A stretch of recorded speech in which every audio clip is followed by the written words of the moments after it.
نبی پاک فرماتے ہیں 2 قسم کا سرمایہ جس کو ملا اسے کائنات کی ہر نعمت مل گئی. اور حضور نے فرمایا میں اپنے غلاموں کو نصیحت کرتا ہوں یہ 2 دولتیں ایسی ہیں جو اللہ سے مانگا کریں.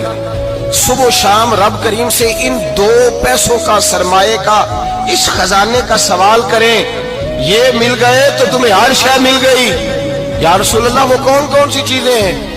فرمایا ایک جس شخص کو اللہ نے معاف کرنے کی دولت عطا کر دی, جو معاف کرنے لگ گیا, جس کی طبیعت میں درگزر آ گیا, جو معاف کرنے لگا, غلطیاں معاف کرنے لگا, جس کو ایک دولت یہ مل گئی. اور دوسرا میرے مصطفیٰ نے فرمایا جسے اللہ نے یقین کی دولت عطا فرما دی. جس کو یہ 2 دولتیں مل جائیں, ایک درگزر کرنا, دوسرا رب رسول پہ یقین کامل رکھنا, اسے کائنات کی ہر شے مل گئی. میرے نبی پاک نے فرمایا جب بھی دعا مانگو خدا سے یہ 2 نعمتیں مانگا کرو.